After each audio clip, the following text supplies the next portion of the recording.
Parents dead, grandma refused. I took in my 8-yo sister, but my girlfriend of 9 years said it's her or me. I picked my little sister and told her to leave. I'm 24. I've been with my girlfriend, 23, for 9 years. We started dating in high school and just never stopped. She knew my parents almost as long as I did. My mom used to joke that she was the daughter she never had to argue with. My dad taught her how to drive in his old car because her parents didn't have time. She wasn't just my girlfriend, she was already part of my family. My little sister is 8. We've always been close. I'm 10 years older than her, so I kind of helped raise her in a big brother way. I picked her up from school when our parents were late. Helped with homework, taught her how to ride a bike. She'd crawl into my bed during thunderstorms even last year sometimes. We were tight. Last month, everything just stopped. My parents were driving back from my uncle's place outside the city. It was late. A moose ran onto the road. My dad swerved at high speed and hit a tree. They both died at the scene. Because it was some remote forest road hardly anyone uses, no one found them until the next day. I still remember getting the call. I thought it was a scam at first. After that, everything became paperwork and silence. My sister went to stay with our grandmother temporarily. I don't have a good history with her. She hit me growing up. Sometimes I probably deserved discipline. A lot of times I didn't. Either way, I never felt safe there. A week after the funeral, she made it clear she wasn't adopting my sister. Said she was too old for this and already did her job once. That was it. Which left me. I drove to my grandmother's house after she called and said we needed to talk. My sister was sitting on the couch hugging one of Mom's old sweaters. She didn't say a word when I walked in. She just looked at me like she was waiting for something to happen. My grandmother didn't even sugarcoat it. I can't do this again, she said. I'm too old. I asked what she meant by again. I raised one child already, she said, looking at me in that way she always used to. And that didn't exactly turn out easy. That hit hard. Then she added, you're young. You just started your life. Don't ruin it. Ruin it. Like my sister was some mistake. I asked if she even considered it. She said no. Said she couldn't handle an 8-year-old full time. Said she didn't want the responsibility. Then she looked at me and said, you don't even know what you're doing. For a second I flashed back to being 12 and getting slapped for talking back. To being told I'd never handle adulthood properly. Same tone. Same judgment. I didn't argue. I just said, I'll take her. It came out automatically. I didn't even think about it. I just looked at my sister and said, you're coming home with me. My grandmother shrugged like she expected that. That was it. Decision made. Before I finalized anything legally, I talked to my girlfriend. We had multiple conversations. This wasn't something I sprang on her. The first night I brought it up, we were sitting in our kitchen and everything felt heavy. I said, Grandma won't adopt her. She just stared at me, then she said quietly, so what are we going to do? I said, I'm thinking about taking her. There was a long pause. Then she nodded and said, we have to bring her home. No matter what. I remember feeling this wave of relief, like I wasn't alone. We talked through logistics. Money. Space. Time. She's in her last year of university. I had just started working in my field. The pay is decent but not amazing. I told her I'd be getting government funds eventually once the adoption is official, but it would take time. We calculated rent, groceries, therapy costs. It was tight. Really tight. She said, it'll be hard, but we'll figure it out. I told her, this won't change us. She said, we're strong. We even talked about how she wouldn't have to be a mom. I told her she could just be like a big sister to my sister, no pressure. She agreed. Looking back, those conversations are why everything later hurt so much. Because she didn't hesitate then. She said we had to bring her home. The day my sister moved in, my girlfriend helped me set up the spare room. We moved the desk against the wall, put up some glow-in-the-dark stars on the ceiling, and bought new sheets with little animals on them. My girlfriend even picked out a nightlight shaped like a cloud. On the surface, everything looked supportive. My sister barely spoke the entire day. She carried one small suitcase and a plastic bag with random stuff from our old house. When she walked into the apartment, she just stood there, looking around like she was visiting someone else's life. That first night was rough. Around midnight I heard crying. Not loud, more like quiet gasping, like she was trying not to wake anyone. I went into her room and she was sitting upright in bed, shaking. I don't want to be here, she whispered. I want Mom. There's no manual for that sentence. I just sat next to her and told her she was safe. She clung to me so hard my shirt was twisted in her fists. She kept asking if I was going to leave too. So I stayed. I ended up lying next to her until she finally fell asleep. I must have been there for hours. At some point I checked my phone and saw my girlfriend had texted, "Are you coming to bed?" I didn't answer right away. I just stayed there. When I finally went back to our room, she was already turned away under the blanket. I got into bed quietly. She didn't say anything, but I could feel the distance. That became the new normal. Our entire life changed in about 48 hours. Now, instead of coming home from work and collapsing on the couch, I was picking my sister up from school. Twice a week I drove her to therapy. We'd sit in the waiting room for 45 minutes. Sometimes she'd come out red-eyed. Sometimes silent. She didn't like being alone. If I left the room, she followed me. If I went to the store, she panicked unless I promised I'd be back in 10 minutes. Financially, it was tight. Groceries doubled. Therapy costs added up. I kept telling myself government support would kick in soon, but soon doesn't pay this month's bill. Intimacy basically disappeared. We had sex once in those first 2 weeks, and that was when my sister was staying overnight at my aunt and uncle's. Even then I wasn't really present. My head was somewhere else. My girlfriend noticed. One evening she said, half joking, "Do you remember when we used to actually hang out after work?"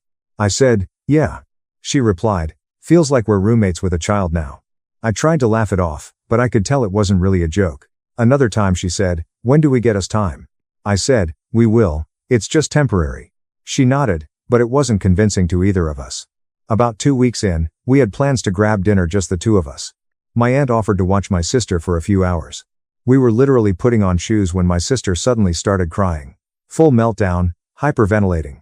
She kept saying she didn't want me to leave. I knelt down and tried to calm her, told her I'd be back soon. She grabbed my arm and wouldn't let go. I looked at my girlfriend. She crossed her arms and said, "We can't keep canceling everything."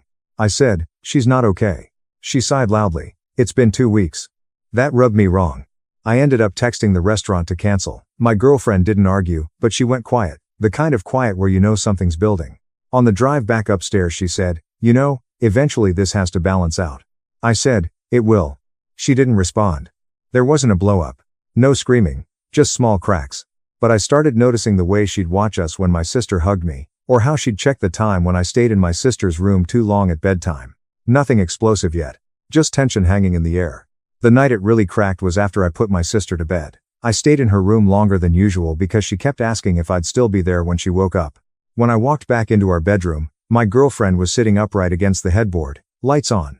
She didn't look angry. She looked serious. "We need to talk." My stomach dropped immediately. She said, "We don't have time for each other anymore." I said, "It's been 2 weeks." She said, "Exactly. 2 weeks and we've barely been alone. We barely touch. We barely talk." I tried to explain that this was temporary, that my sister is traumatized, that she literally watched her entire life collapse. Then she said, "We've had sex once. And you weren't even into it." That stung because it was true. She wasn't yelling. That almost made it worse. She was calm, controlled. Then she said it. "Have you reconsidered the adoption?" I thought I misheard her. "What?" She said, "Maybe your uncle and aunt should take her. They're older, more stable. Maybe it would be better." I just stared at her. "She just lost her parents," I said. "You want to move her again?" "I'm just saying," she replied. "Maybe this isn't what's best for us." Us. I started listing facts because that's what I do when I'm trying not to lose it. My uncle has a heart condition. He's not allowed to work. His disability fund barely covers bills. She said nothing. My aunt works at a retirement home. You know what that pays. They're paying for my cousin's university. They have a 5-year-old. She said, "So we're just going to drown instead?" "I'm not drowning," I said. "I have a job. It pays decent. Government adoption funds are coming." She rolled her eyes slightly and said, "Coming doesn't mean here." Then she said, "I'm not ready to be a mother." I said, "You don't have to be a mother, I told you that. Just be a friend. A big sister." She shook her head. "It doesn't work like that. If she lives here, I'm part of it. I didn't sign up to be responsible for a child at 23. I replied, "Neither did I." There was a pause. She said, "This is putting a massive strain on us." And that was when I realized she wasn't talking about temporary inconvenience. She was talking about permanent change. The conversation got sharper after that. She said, "You've changed." I said, "Yeah, my parents died." She flinched at that. Then she said, "If it came down to it, if you had to choose between your sister and me, who would you pick?" The room went completely silent. I didn't answer. I genuinely couldn't believe that was a real question. She repeated it. "I'm serious." I looked at her and said, "Why would you even ask that?" "Because I need to know where I stand." I said nothing. That was apparently my answer. She stood up and said, "So that's it? I'm second place now?" I said, "This isn't a competition. It feels like one." Voices got louder. Not screaming, but raised. She said I was neglecting her. I said she was being unfair. She said I was choosing someone else over our future. I said my sister doesn't have anyone else. At some point she said, "You're throwing away 9 years. I replied, "You're asking me to throw away my sister." That was the breaking point. I grabbed a pillow and walked to the living room. She didn't stop me. I lay on the couch staring at the ceiling. My chest felt tight, not from anger, from exhaustion. Parents dead. Sister traumatized. Finances tight. Relationship cracking. I didn't cry loudly or anything dramatic. I just lay there in the dark, feeling like everything was too much at once. And for the first time since the accident, I felt completely alone. The next morning was awkward. I barely slept on the couch. My neck hurt and my head felt like it was stuffed with cotton. She came into the living room while I was making coffee. Her eyes were red. She didn't try to act normal. "I'm sorry," she said immediately. I didn't say anything at first. She kept going. "I acted like a spoiled idiot. I shouldn't have said that. I shouldn't have asked you to choose." I asked, "So what changed overnight?" She took a breath and said, "I was scared." "Of what?" "Of losing you. That threw me off." She said, "For 13 years you've been my everything, and in 2 weeks it felt like I didn't exist anymore." She admitted she was jealous, not of my sister as a person, but of the time, the attention, the way I was emotionally unavailable to her. "I regretted it almost immediately," she said, "but I thought I'd already messed it up." I told her it hurt, that even suggesting giving my sister away felt wrong. She nodded and said, "I know. I was overwhelmed, everything changed so fast." I admitted I hadn't handled everything perfectly either. I'd been distant. I hadn't really checked in on her emotionally because I was in survival mode. We both acknowledged that this was huge. Grief, parenting, finances, relationship strain. She suggested therapy for us. She even suggested we leave my sister with my aunt and uncle for a few hours one weekend and go talk to someone professionally. That meant something to me. For a moment, it felt like maybe this was just stress. Maybe we could grow through it. That night we all played a card game together. My girlfriend actually initiated it. She laughed at one of my sister's jokes. My sister smiled, a real one, not forced. It felt fragile, but hopeful. For a few days, my girlfriend really tried. She helped with homework, asked my sister about school, picked out clothes with her before therapy. I remember thinking maybe people online were wrong, maybe this was just a stress reaction. But then it shifted. One day she'd be warm, the next day she'd barely respond when my sister spoke to her. If my sister asked a question twice, she'd answer sharply, "I heard you." If my sister followed me around the apartment, my girlfriend would sigh quietly but audibly. My sister started looking at me before speaking to her, like she was checking if it was safe. That bothered me more than anything. Kids notice tone, they notice energy. She stopped asking my girlfriend for help as much. One evening, my sister walked into the living room holding a book. She stood near my girlfriend and said softly, "Can you read this with me?" My girlfriend didn't even look up from her phone at first. "Ask your brother," she said. It wasn't yelling, it wasn't cruel. It was dismissive. My sister froze, then quietly walked over to me instead. I felt something twist in my stomach. Later that night, after my sister was asleep, I brought it up. "She asked you to read with her." "I was busy," my girlfriend replied. "Scrolling?" She snapped a little. "Not everything is a test, okay? I'm allowed to not want to entertain a child every second." I said, "It's not entertaining, she's reaching out." She crossed her arms. "I'm trying, but you act like I'm some villain if I'm not perfect." That wasn't what I said, but that's how she took it. After that, the comments started. One night when I stayed in my sister's room longer than usual, my girlfriend said, "Guess I'm third place now." I replied, "This isn't about ranking." She said, "Feels like it." Another time she said, "I guess I'll just wait until you're done parenting." Parenting. There was edge in that word. I tried to balance time better. I'd sit with her after my sister fell asleep, watch something together, talk. But I was exhausted most nights. She'd lean into me and say, "You're not even here." And she wasn't completely wrong. My mind was constantly on therapy appointments, school notes, whether my sister would wake up crying. I was prioritizing my sister. I wasn't hiding that. But the more I did, the more I could see my girlfriend pulling back, not loudly, not dramatically, just slowly. And that tension was building again. About 3 weeks after the apology phase, everything exploded again. It started small. That day my sister had a rough therapy session and came home quiet. She tried to show my girlfriend a drawing she made. It was of the three of us holding hands. My girlfriend looked at it for maybe 2 seconds and said, "That's nice," without really looking up. Later, when my sister asked if she could sit next to her on the couch, my girlfriend shifted and said, "There's space over there." My sister didn't say anything, but she moved away. I noticed. I kept it in until bedtime. After I put my sister to sleep, I came back out and asked, "What was that earlier?" "What?" she said. "You've been cold all day." She immediately got defensive. "I'm tired of being monitored." "I'm not monitoring you. I'm watching how you treat her." She stood up. "So now I'm a bad person because I'm not obsessed with her like you are?" I said, "She lost her parents. She needs patience." She shot back, "And what about me? I lost you." That escalated fast. She said I don't love her the same anymore. Said I barely touch her. Said I look at my sister like she's the only thing that matters. I said, "Right now she does matter more. She's 8. She said, So I'm just supposed to accept being second place forever? It's not forever, I said. It's recovery. Then she said it again. If you had to choose, right now, who would it be? I felt something inside me just shut down. Stop asking me that. No, answer it. I'm not playing this game. She said, you already chose, you just won't say it. What pushed me over the edge wasn't even the ultimatum itself. It was what had happened earlier that day. My sister had accidentally spilled some juice on the table. It was barely anything. My girlfriend snapped at her, can you be careful for once? The tone was sharp enough that my sister froze. That image replayed in my head while my girlfriend was yelling at me about favorites. So, when she said, I can't live like this, something in me finally cracked. I said, very calmly at first, then don't. She looked shocked. What? I said, if you can't accept that my sister is my priority right now, then this isn't going to work. She said, so that's it, you're choosing her? I said, I'm choosing responsibility. She said, after 9 years? I felt the anger rise.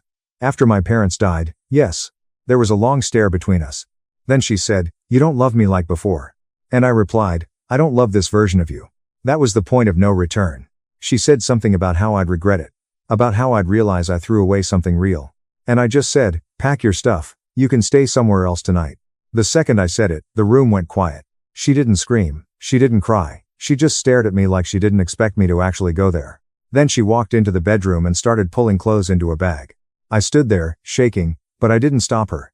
When she left, the door closing felt louder than it should have. I stood in the living room for a minute, just staring at the wall. And then I heard a small voice from the hallway. Did I do something wrong? When I heard that small voice, my stomach dropped. She was standing in the hallway in her pajamas, eyes wide. She must have heard most of it. Did I break you? She asked. Not what happened, not why is she leaving. Did I break you? That sentence hit harder than anything my girlfriend said.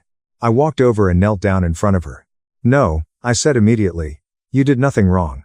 She started crying quietly. Not loud, just tears rolling down her face like she'd been holding them in. She was mad because of me, she said.